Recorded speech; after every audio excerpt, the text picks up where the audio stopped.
ኣብ ዓፋር ሓራ መሬት እናበሉ ዝፅውዕዎ ካብ ዝነበሩ ላዕለዎት ኣመራርሓ ሓደ ናብ ትግራይ ከም ዝተመለሰ ተሓቢሩ። እኒ ጀነራል ጉዕሽ ገብረ ናብቲ ዕጡቕ ሓይሊ ኣብ ዝተጸንበሩሉ ጽባሕ ሓደ ወሳኒ ሰብ ካብ ዓፋር ናብ መቐለ ከም ዝኣተወ እናተገለጸ ይርከብ። 7 ዜጋታት ሓንቲ ሃገር ዕቑባ ከም ዝሓተቱ ተፈሊጡ። እቶም 7 ዜጋታት ፖለቲካዊ ዕቑባ ከም ዝሓተቱ እታ ዕቑባ ዝተሓተተት ሃገር ዕላው ገይራላ። ሓደ ላዕለዋይ ኣመራርሓ ዕጡቕ ሓይሊ 500 ሰራዊትን 136 ተሽከርከርትን ብምሓዝ ከም ዝሰለመ ምርጋጹ ኣሜሪካ ሓደገኛ ውሳነ ምውሳናን ኣካል ትሕዝቶና እዮም። ሰላም ጥዕና ሃበልና ክቡራት ተኸታተልትና ከመይ ትኾኑ? ናይዚ ሰዓት ምዕባለታት ቀንዲ ነጥብታት ብምቕዳም መሲስና ኣለና። ክሳብ ፍጻመ ምድለዋትና ላይክ፣ ሼርን ሳብስክራይብ እናገበርኩም ሓቢርኩምና ንኽጸንሑ ብኽብሪ ንዕድም። ሰናይ ጊዜ። ኣብ ዓፋር ሓራ መሬት እናበሉ ዝፅውዕዎ ካብ ዝነበሩ ላዕለዎት ኣመራርሓ ሓደ ናብ ትግራይ ከም ዝተመለሰ ተሓቢሩ። እኒ ጀነራል ጉዕሽ ገብረ ናብቲ ዕጡቕ ሓይሊ ኣብ ዝተጸንበሩሉ ጽባሕ ሓደ ወሳኒ ሰብ ካብ ዓፋር ናብ መቐለ ከም ዝኣተወ እናተገለጸ ይርከብ። ኣብዚ ሕዚ እዋን ብከባብን ረብሓን ሓያል ቅርሕን ተፈጢሮም ነንባዕሎም ኣብ ምብላዕ ከም ዝርከቡ ዝግለጸሎም ዘለዉ ናይቲ ኣብ ዓፋር ዝርከብ ዕጡቕ ሓይሊ ቀስ ብቐስ ናብ ትግራይ ይምለሱ ከም ዘለዉ ይግለጽ። ከም እኒ ሸዊት ቢተውን ተመስገን ዳዊትን ዝበሉ የመናይ ኢድ እቲ ዕጡቕ ሓይሊ ተገይሮም ዝውሰዱ ዝነበሩ ኣካላት ናብ ትግራይ ምምላሶም ዝፍለጥ ኮይኑ ነቲ ዓፋር ዘሎ ሓይሊ 38 ሚልዮን ቅርሺ ኣውፅአ ኣነየ ጣይሽ ብምባል ዝፍለጥን ሓላፊ ርክብ ህዝብን ሰራዊትን ከም ዝኾነ ዝዛረብን ተስፋይ ንጉስ ተስፋይ ራያ ካብ ቀረባ እዋን ጀሚሩ ኣብ ውሽጢ እቲ ዕጡቕ ሓይሊ ዘሎ ኣፈላላይ ብተደጋጋሚ እንትገልጽ ይስማዕ። ኣብዚ ሰሙን ኣብ ዝሃበሩ ኢቶ እውን ብፍላይ ጀነራል ጻድቃን ገብረትንሳኤ፣ ጀነራል ዘውዱ ኪሮስን ጀነራል ወደን ጡርን ነቲ ዕጡቕ ሓይሊ ይብፅብፅዎ ከም ዘለዉ ገሊጹ እዩ። እቶም ኣብ ትግራይ ብኣመራርሓ ተፈቲኖም ዝወደቑ ብምባል ዝገለጾም ጀነራላት ንመንእሰይ ስልጣን ንምርካብ ፈቃደኛታት ከም ዘይኮኑን ብመስዋእቲ ክልተ ደቅኖ ተመሊሶም ስልጣን ንምጭባጥ ዝህቅኑን ከም ዝኾኑ ዝሓበረ ተስፋይ ራያ በዚ እውን ኣብ ከቢድ ፀገም ከም ዝርከብን ምእሳር ጥራሕ እንተይኮነስ ክቐትልዎ እውን ከም ዝንቀሳቐሱ ይገሊጹ። ካስሩን ጥራሕ ይኾነ ኣይኽእሉ እምበር ክቐትሉ ይምክሩ። ጀነራል ጻድቃን ኮኑ ኣመራርሓ ውድብ ስምረት እቲ ኣብ ዓፋር ዘሎ ዕጡቕ ሓይሊ ተጠቒሞም ብውግእ ናብ ትግራይ ንምምላስ ባህጊ ከም ዘለዎም ብተደጋጋሚ ዝተገለጸ ሓቂ ኮይኑ እቲ ዕጡቕ ሓይሊ ኣብ ግንባር ክልተ ብሰንበት ኣመሪቆ እዮም ኣብ ዝበሎም ኮማንዶ ምክትል ፕረዚደንት ውድብ ስምረት ኣይተ ሃፍቱ ኪሮስን ላዕለዋይ ኣመራርሓ ጸጋይ ገብረ ተኽለን ኣብቲ መድረኽ ምርካቦም ናይዚ መረጋገፂ ከም ዝኾነ እዩ እናተገለጸ ዝርከብ። ነበር ኣመራርሓ ዞባ ደቡብ ትግራይን ምክትል ፕረዚደንት ውድብ ስምረትን ኣይተ ሃፍቱ ኪሮስ ኣብቲ መድረኽ ተረኺቦም እቲ ንባዕሉ ሓይሊ ሰላም እናበለ ዝፅውዕ ሓይሊ ናይ ሓደ ፓርቲ ሰራዊት ኣይኮነን ዝበሉ ኮይኖም ንሶም ናይ ሓደ ፓርቲ ኣመራርሓ ደኣ እንታይ ክገብሩ ዓፋር ተረኺቦም ንዝብል ሕቶ ግና ኣይመለሱዎን። ናይ ሓደ ፓርቲ ሰራዊት ኣይኮነይ ናይ ኩልና እዩ ስለዝኾነ ድማ ኣብዚ ጎኒ ሰላም ሓይሊ ኩልና ክንስለፍ ኣብ ቀረባ ድማ ዓወትና ነረጋገጽ ጻውዒትና ምቕራብ ንደሊ ንኣይተ ሃፍቱ ሓዊሱ ካብ ትግራይ ወፂኦም ኣብ ኣዲስ ኣበባ ዝርከቡ መብዛሕትኦም ኣመራርሓ ሕወሓት ዝነበሩ ኣካላት ተፈቲኖም ዝወደቑን ንቃልሲ መናእሰይ ራሕሪሖም ዝሃደሙ ብምዃኖም ኣብቲ ብብልጽግና ዝምወል ዕጡቕ ሓይሊ ተሸጒጦም ዝተሓደግዎ ስልጣን መሊሶም ንምሓዝ ዝህቅኑ እዮም ዝብሉ ገለ ወሃብቲ ርእቶ እዚ ድማ ንህዝቢ እንተይኮነስ ንስልጣን ረብሓን ዘቐድሙ ከም ዝኾኑ ካብዚ ንላዕሊ ምስክር ከም ዘየለ የምግቱ። ብፍላይ ኢድ ኣእታውነት ከም ንጀነራል ጻድቃን ገብረትንሳኤን ኣመራርሓ ውድብ ስምረትን እናጎልበተ ምምጽኡ ስዒቡ እቲ መንእሰይ ወለዶ ተስፋ እናሰኣነን ንዓዱ ንምምላስ እናወሰነን ከም ዝርከብ እናተገለጸ ዝርከብ። ብመሰረት እዚ ድማ ትማሊ 5 ሚያዝያ 2018 ዓመተ ምህረት ሓደ ላዕለዋይ ኣመራርሓ እቲ ዕጡቕ ሓይሊ ካብ ዓፋር ናብ ትግራይ ከም ዝኣተወ ዝተገለጸ ኮይኑ መኒ ንዝብል ሕቶ ግና ሽሙን ስእሉን ክጥቀስ ስለ ዘይደሊ ብዝብል ዛጊድ ዕላው ይኮነን። ይኹን እምበር ኣብ ማሕበራዊ ሚድያታት ዝውዝዑ ዘለዉ ሓበሬታታት ከም ዘመልክትዎ እንተኮይኑ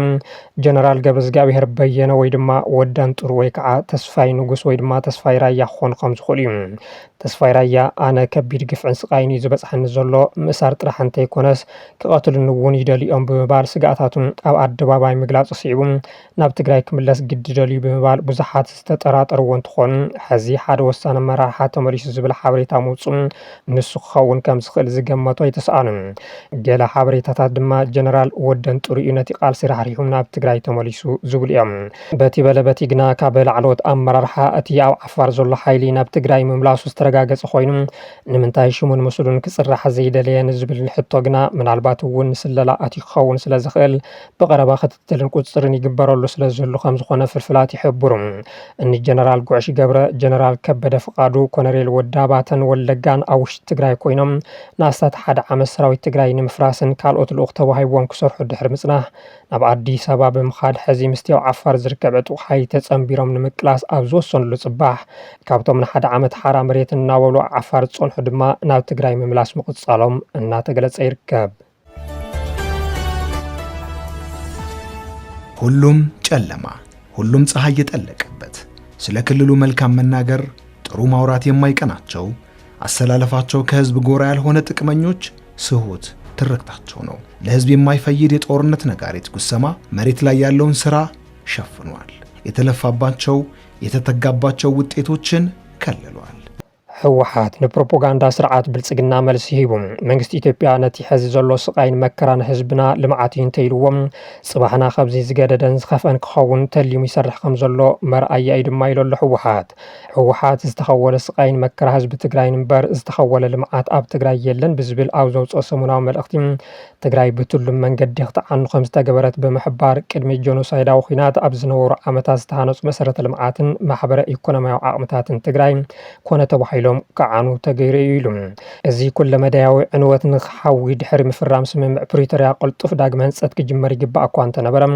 منግስት ኢትዮጵያ ግና ነቲ ስምም ዓብ ክንዲ ምትግባር ንኻሊ መልክዕ ሰላሕታዊ ጆኖሳይድ ሰለስተ ተቀመሉም ይትረፍዶ ማሕበረ ኢኮኖሚያዊ ሕውየት ዘረጋግጹ ስራሕቲ ክጅመሩ ተወሳኺ በደላት ክፍጸሙ ጸኒሖምን ኣለውን ዝበለ ህወሓት መንግስት ኢትዮጵያ ነቲ ካብ ስምም ፕሪቶሪያ ወጻኢ በይኑ ኣናዊ ሕውየት ዝበለ ጻንሒት ጊዜያዊ ምምሕዳር ትግራይ ንምዕጃብ የተጋረደው ልማት በትግራይ ብዝብር ናይ ፈጠራ ጸብጻብ በሚድያታቱ ኣቢሉ ዘርግሕ ኢሉ እዚ ጸብጻብ ነቲ ኣባይታ ዘሎ ኩለ መዳያዊ ማሕበር ኢኮኖሚያዊ ቅልውላው ትግራይ ፍጹም ዝሓደ ኣብ ርእሲ ምዃኑ መንግስት ኢትዮጵያ ነቲ ሕዚ ዘሎ ስቃይን መከራን ህዝብና ልምዓት እዩ እንተይልዎም ጽባሕና ካብዚ ዝገደደን ዝኸፍአን ክኸውን ተሊሙ ይሰርሕ ከም ዘሎ ዘቃለዒ ብምባል ነቲ ፖለቲካዊ ውዲት ገሊጽዎም እዚ ጸብጻብ ኣብ ቁስል ህዝቢ ትግራይ ግራጭ ዝሰድድን ሞትን ስቃይን ህዝቢ ትግራይ ካብ ማሕበረሰብ ዓለም ከዊልካ ዝተጀመረ ጆኖሳይድ ንምምላእን ዝዓለመ ሽርሕ ምዃኑ ብምግላጽ እቲ ሓቂ ግን ብሰንኪ ትሉም ጆኖሳይድ መንግስት ኢትዮጵያ ኣብ ዝሕዚ እዋን ህዝቢ ትግራይ ብቃላት ክግለጽ ዘይኽእል ሞት ሕሰምን መከራን ዘሕልፍ ዘሎ ምዃኑ መላእ ህዝቢ ኢትዮጵያ ኮነ ማሕበረሰብ ዓለም ክፈልጦ ከም ዝግባእ ኣገንዚቡ ዘፈር ትምህርቲ ትግራይ ከምቲ መንግስት ኢትዮጵያ ናይ ሓደ ዩኒቨርሲቲ ምስሊ ተጠቂሙ ጽቡቆሎ ዝበሎ ዘይኮነስ ኣብ ኣዝዩ ዝኸፍአ ኩነታት ከም ዘሎን ብሰንኪ ክልከላ በጀትን መሃያን ኣብያተ ትምህርቲ ይዕፀዋን ተምሃሮ ይበኽሩን ከም ዘሎም ትካላት ጥዕና ትግራይ እውን ካብቶም ኮነ ተባሂሎም ብወረርቲ ሓይልታት ዝዓነው ትካላት ወሃብቲ ግልጋሎት ምዃነንን መንግስት ኢትዮጵያ መድሓኒት ናብ ትግራይ ከይኣቱ ብምኽልካሉን መሃያ ሰራሕተኛታት ጥዕና ብምዕፃውን እተን ትካላት ኣገልግሎት ናብ ዘይብላሉ ብርኪ ይበፅሓም ብሰንኪ እዚ እውን ብቐሊሉ ክድሕኑ ብዝኽእሉ ሕማማት ከይተረፈ ህይወት ወገናትና ይቅጠፈሉ ኢሉ ህወሓት ኣብ ሰሙናዊ መልእኽቱ ሕርሻ ትግራይ እውን ከም ኩሉ ዘፈር ቁጠባ ኮነ ተባሂሉ ብዝተተለመ መንገዲ ከዓኑ ኣፍረይቲ ትካላት ትግራይ እውን መሊአን ከዓንዋ ዝተረፋ ድማ ተፈቲሐን ብወረርትን ክውሰዳ ከም ዝተገበረን ድሕሪ ስምምዕ ፕሪቶሪያ ናብ ስራሕ ዝኣተዋ ውሕዳት ትካላት እውን ኣብዚ ሕዚ እዋን ሳን እታወታት ልቓሕን ነዳድን ዳግም ይዕፅዋ ኣለዋ ኢሉ ብሓፈሻ ትልሚ መንግስት ኢትዮጵያ ህዝቢ ትግራይ ብኢኮኖሚ ኣማሲንካ መረቦቱ ብምቅርማት መወዳእቱ ድማ ብኩናት ኣቢልካ መሊእኻ ንምጥፋእ ዝዓለመ እዩ ዝበለ ህወሓት ህዝቢ ትግራይ ድማ ነቶም ብመንግስቲ ኢትዮጵያ በብግዚኡ እናተኸለሱ ኣንጻር ህልውንኡ ዝፈሓሱ ዘሎ ገመዳት ጥፋኣት በጣጢሱ ህልውን ንምሓስ ኣብ ምቅላስ ከም ዝርከብን ኣብዚ ሕዚ እዋን ኣብ ትግራይ ትረፍ ናብ ቁልጡፍ ልምዓት ዘሰጋግር ምቹው ኩነታት ተፈጢሩ ክበሃል ህዝብና ካብ ዝገደደና ብዝበኣሰ ኩነታት ከም ዝኣትወን ኣብ ትግራይ ዝተኸወለ ስቃይን መከራን ህዝቢ ትግራይ እምበር ዝተኸወለ ልምዓት ከም ዘየለ ገሊጹ ኣሎ። በትግራይ የቆመ ልማት የተጓተተ ስራ የለም። እዚ ንህልዎ ኩነታት ትግራይ ዘይገልጽ ጸብጻብ ኣካላት ትግራይ ካብ ህዝቢ ዓለም ከዊልካ ንምጥፋእ ዝግበር ዘሎ ጆኖሳይዳዊ ትልቢ ምዃኑ ብምርዳእ መንግስቲ ኢትዮጵያ ህዝብና መረቦቱ ብምውራር ብሕማምን ጥሜትን ክጸንሕ ዝገብሮ ዘሎ ኢሰብኣዊ ተግባር ኣውጅዎን ዘሎ ክባን ዕፅዋን ክልከላ መሃያ ሰራሕተኛታት መንግስትን በጀትን ክልከላ ነዳድን መሰረታዊ ሸቐጣትን ክልከላ ጥረ ገንዘብ ከምኡውን ይሽባሽበሉ ንዘሎ ካልእ ዙር ደማዊ ኩናት መላእ ማሕበረሰብ ዓለም ኣትሪሩ ክኹነን ይግባእ ክብል ተማሕጺኑ ሸውዓተ ዜጋታት ሓንቲ ሃገር ዕቑባ ከም ዝሓተቱ ተፈሊጡ እቶም ሸውዓተ ዜጋታት ፖለቲካዊ ዕቑባ ከም ዝሓተቱ እታ ዕቑባ ዝተገበረላ ሃገር ኣፍሊጣ ኣላ ድሕሪ 18 ዓመታት ናብ መድረኽ ኩዕሶ እግሪ ኣፍሪካ ዝተመለሰት ኤርትራ ኣብ ፈላማይ መጻረዪ ፀዋታ 7 ኣባላታ ከም ዝሰኣነት ተረጋጊጹ ኣሎ ኤርትራ ተጻወትታ ብዝኸድዎ መጥፎም ስዒቡ ካብ ፀዋታ ኩዕሶ እግሪ ኣፍሪካ ንዝሓለፉ 18 ዓመታት ንባዕላ ኣግሊላ ምጽንሓ ዝፍለጥ እዩ ኣብ ዝሓለፈ ወርሒ ሃገራዊት ጋንታ ኤርትራ መጻረዪ ፀዋታ ኩዕሶ እግሪ ኣፍሪካ ንምክያድ ናብ ኢስዋቲኒ ምምርሓ ዝዝከር ኮይኑ 2-1 ምስዓራ ይፍለጥ ይኹን እምበር ድሕሪ እቲ ፀዋታ 7 ኣባላት እታ ጋንታ ናብ ኣስመራ ኣይተመለሱን ናስታት ሓደ ወርሒ ተደፋፊኑ ዝጸንሐ እዚ ሓበሬታ ሕዚ ብማዕኸን ዜና ፈረንሳይ ኣጃንስ ፍራንስ ፕረስ ተቃሊዑ ኣሎ